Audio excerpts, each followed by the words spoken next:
ओम शांति।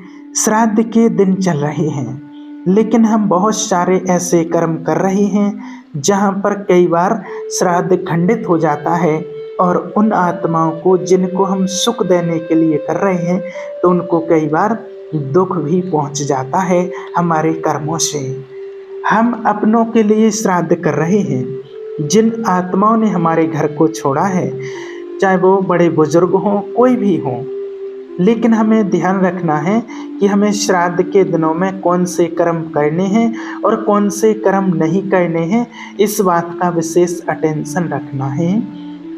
क्योंकि कई बार हम अपने ही मनमर्जी से बहुत सारे ऐसे कर्म कर लेते हैं, लेकिन उसका भुगतान हमें भी और उस आत्मा को भी भोगना पड़ता है। पहला, जब भी आप श्राद्ध करते हैं तो श्राद्ध के दिनों में उस आत्मा को लेकर या उस आत्मा के चिंतन के साथ कभी भी आप रोए नहीं। बहुत सारे लोग जब श्राद्ध करते हैं तो कई बार रोते रोते जो भी उनके लिए नित्य नियम कर रहे हैं वो रोते रोते करते हैं। तो जब आप रोते रोते वो कार्य करेंगे तो कहीं ना कहीं उस आत्मा को भी दुख पहुंचता है। भले वो आत्मा हमें दिख नहीं रही है, अभी हमारे सामने नहीं है, लेकिन जो भी हमारे वाइब्रेशंस होते हैं, जैसे हम संकल्प करते हैं और वो संकल्प उस आत्मा तक पहुंचते हैं। सोचिए, माँ बाप कोई भी होते हैं, हमारे बड़े होते हैं, तो हमें वो अपने सामने रोने नहीं देते थे, और आज भी अगर वो हमारे सामने होते तो क्या हम रोते और उनको दुख नहीं होता? ऐसा कभी नहीं होता है। जब भी हम अपने बड़ों के सामने दुख में होते, कष्ट में होते, रोते हैं तो उनको भी दुख होता है। तो आज भी जब हम रोते हैं तो भी उनको दुख होगा, उनको वो दुख फील होता है, उनको दुख की महसूसता होती है। तो हमें उनको दुख नहीं देना है। वो एक न्यू जर्नी पर है, कोई यात्रा पर हैं। आज हमारे घर से जब कोई बाहर जाता है, कोई यात्रा पर हो, घूमने कहीं भी गए हों, और अगर घर में कोई हलचल होती है, कोई दिक्कत होती है, तो भी हम उन लोगों को नहीं बताते हैं, कहते हैं बाहर हैं, उनको क्यों टेंशन देते हैं, और हम ही सुलझा लेंगे कोई बात है तो हम उनको नहीं देते हैं। तो इसी प्रकार से वो भी एक यात्रा पर हैं, न्यू जर्नी पर हैं। तो जो उनका अगला जन्म है वो अच्छे से हो, हम क्यों उनको उनकी यात्रा में, उस जीवन में दखल दें, उनको दुख पहुंचाएं। इसलिए हमें कोई भी कार्य हमें रोते रोते नहीं करना है, इसका विशेष एक ध्यान रखना है। श्राद्ध का मतलब है हमें उस आत्मा को शांति पहुंचानी है। हम शांति पहुंचाने के लिए ही श्राद्ध करते हैं। श्राद्ध का मतलब है हमें उसको उसकी लाइफ में खुशियां पहुंचानी है। जिस लाइफ में जहां पर भी वो हैं उस टाइम पर हमें उसको खुशियां पहुंचानी है। लेकिन अगर इधर आप आंसू बहाएंगे तो वो आत्मा भी वहां पर दुख की फीलिंग करेगी। तो आपको पहले श्राद्ध के दिनों में उस आत्मा को याद करके रोना नहीं है, हमें ओनली उस आत्मा को वाइब्रेशन देने हैं। तो आपको रोने वाला कर्म बिल्कुल भी नहीं करना, इसका विशेष ध्यान रखना। क्योंकि जब आप रोते रहेंगे तो घर का वातावरण नेगेटिव बन जाएगा, चिंता वाला बन जाएगा। लेकिन अगर आपको कर्म करना ही है तो आप उसे खुशियाँ दें, चिंतन को सकारात्मक रखें, प्रभु चिंतन करें, उस आत्मा को दुआएं दें। क्योंकि जितना आप उस आत्मा को लेकर के रो रहे हैं उससे अच्छा है कि आप उस आत्मा को भगवान की याद में ला करके वाइब्रेशंस दें, सकारात्मक चिंतन दें। तो वो चिंतन उस आत्मा तक भी पहुंचेगा। कहते हैं ना, आपके मुख की भाषा कोई नहीं सुनता है। कई होते हैं कि जो आपके मुख की भाषा नहीं सुन सकते, लेकिन आपके मन की भाषा बहुत जल्दी सुन सकते हैं और सुन लेते हैं। जैसे कई बार हमारे घर का भी अगर कोई मेंबर दूर रहता है और हम अचानक से उस व्यक्ति को याद करते हैं कि उस व्यक्ति की बहुत याद आ रही है, उस फैमिली मेंबर की बहुत याद आ रही है, अचानक अगर वो आपको उसी टाइम फ़ोन कर देता है तो हम पहला शब्द क्या बोलते हैं कि अभी अभी मैंने बस आपके लिए सोचा ही था, आपके बारे में सोचा ही था कि बस आपका फोन आ गया। आपने वाचा में नहीं बोला था, लेकिन आपने मन से सोचा था। तो जब संकल्पों में हमारे इतनी पावर है, तो सोचिए वो आत्मा भले किसी भी शरीर में प्रवेश हो गई है, लेकिन आपका वाइब्रेशन उस आत्मा तक जरूर पहुंचता है। आप रो रहे हैं तब भी, और आप भगवान की याद से उसे ब्लेसिंग दे रहे हैं तब भी। तो क्यों ना हम अपनों को ब्लेसिंग दें, अपनों को दुखी ना करें। हमें उसके जीवन को सुखमय बनाना है, हमें दुखमय जीवन नहीं बनाना है, सुखी जीवन बनाना है। बहुत सारे लोग सोचते हैं कि रोने से शायद वो आत्मा शांति में चली जाएगी। बहुत सारे लोग ये भी सोचते हैं कि अगर हम रोएंगे नहीं तो दुनिया क्या कहेगी, अगर हम रोएंगे नहीं तो अपनेपन का एहसास कैसे होगा। लोग सोचेंगे कि इसको तो जाने का दुख ही नहीं हुआ है। पहली बात तो देखिए ये है कि हमेशा आप याद रखें कि अगर आप उस आत्मा को सोच सोच कर रोते रहेंगे तो दूसरी आत्माओं का कुछ नहीं जाएगा, लेकिन जिस आत्मा के लिए आप सोच कर रो रहे हैं उसे अगले जन्म में दुख जरूर होगा, उसको दुख की फीलिंग होगी।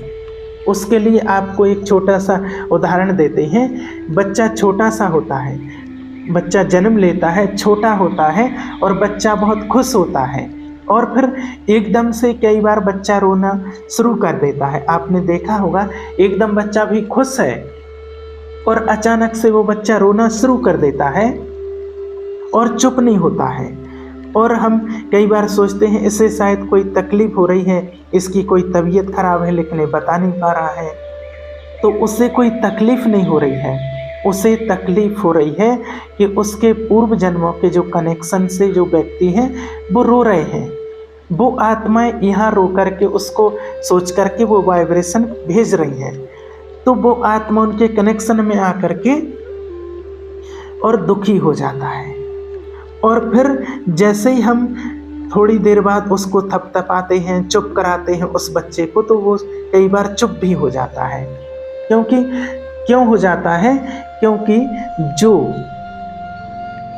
वो क्यों चुप होने लगता है? क्योंकि जब उसके अगले जन्म के जो भी व्यक्ति मिलते हैं, जीवन में उसके आए हैं, जब वो कहते हैं कि हम तेरे हैं, अब आप हमारे हो, तो जब वो एक पॉजिटिव वाइब्रेशन देते हैं तो फिर वो वहाँ पर रोना चुप हो जाता है, तो वहाँ पर वो रोना बंद कर देता है। तो एक तरफ पिछले संबंध याद करके वो आत्मा रो रही है, क्योंकि पूर्व के जो हिसाब किताब हैं, जो संबंधी हैं वो रो रहे हैं, तो वो आत्मा भी रो रही है। लेकिन जब उनके मित्र संबंधी उन्हें वाइब्रेशन देंगे, उन्हें ब्लेसिंग्स देंगे, तो अगले जन्म में वो आत्मा खुशी से वो अपना जीवन व्यतीत करेगी। कोई भी नहीं चाहता है कि हम अपनों को दुख दें। आज अपने आप मन से पूछें कि आप अपनों को दुख देना चाहते हैं? आज हम श्राद्ध किस लिए कर रहे हैं? ताकि अपनों को सुख शांति दे पाएं। तो आप इन कर्मों से उस आत्मा को सुख शांति दे सकते हैं। आप उन्हें दुआएं दें, आप उनको आशीर्वाद दें, आप उनको भगवान की ब्लेसिंग्स दें, क्योंकि उस समय उस आत्मा को भगवान के ब्लेसिंग की बहुत ज़रूरत है। और आप उसके निमित्त बन जाएं। आप बड़े प्यार से उनको जो भी भोग बनाएं, भोग बनाते समय भी वाइब्रेशन दें। ये भोग स्वयं भगवान स्वीकार कर रहा है, और भगवान स्वयं अपने हाथों से उस आत्मा को ये भोग खिला रहा है। तो जैसे जैसे आप ये महसूस करेंगे कि सच में ये घर का वातावरण एकदम बदल रहा है, और उस आत्मा के तक भी आपके वाइब्रेशन पहुंचेंगे, तो वो आत्मा भी सुकून में है, आपको भी ऐसा महसूस होगा। क्योंकि भोग ऐसा माध्यम है जो उस आत्मा को आपसे कनेक्ट करेगा। आप भोग के लिए कुछ भी बना रहे हैं तो आप कोशिश करें कि वहाँ पर रोते हुए ना बनाएं। आप जो भी उनके लिए बना रहे हैं, ज़रूरी नहीं है कि आपको ज़्यादा कुछ अगर नहीं बनाना आता है या ज़्यादा नहीं बनाना है, आप कुछ भी फ्रूट रख दें, ड्राई फ्रूट रख दें और वाइब्रेशंस के साथ। क्योंकि वो आत्मा ऊपर से आपको ये नहीं कह रही है कि आप मुझे 56 प्रकार के पकवान बनाओ या मेरी जो फेवरेट चीज़ है वो बनाओ। नहीं, आपको जो लगे वो आप बनाओ, जो आपको सहज हो, और फिर आप भगवान को स्वीकार करा करके उस आत्मा तक पहुंचाओ तो पहुंचेगा। क्योंकि जीवन में आज आपने देखा होगा कि बहुत सारी आत्माएं दुखी हैं, अशांत हैं, परेशान हैं, लेकिन शांति पहुंचाने वाला कोई नहीं है। तो क्यों ना आप निमित्त बन जाओ ईश्वर के साथ, क्योंकि भगवान को भी शांति का सागर कहा गया है और हम आत्माएं भी शांत स्वरूप हैं, क्योंकि आत्मा का जो ओरिजिनल स्वरूप है वो शांति है। तो क्यों ना उस आत्मा तक हम शांति के वाइब्रेशन पहुंचाएं, और जितना हम उस आत्मा तक शांति के वाइब्रेशन पहुंचाएंगे, अच्छे कर्मों के वाइब्रेशन पहुंचाएंगे, शुद्ध भोग के वाइब्रेशन पहुंचाएंगे, तो ऑटोमेटिकली वो आत्मा अपनी दुख दर्द भूल जाएगी। तो श्राद्ध के दिनों में पहले तो आपको याद रखना कि रोना नहीं है, आपको आंसुओं के बजाय उस आत्मा को ब्लेसिंग्स देनी है।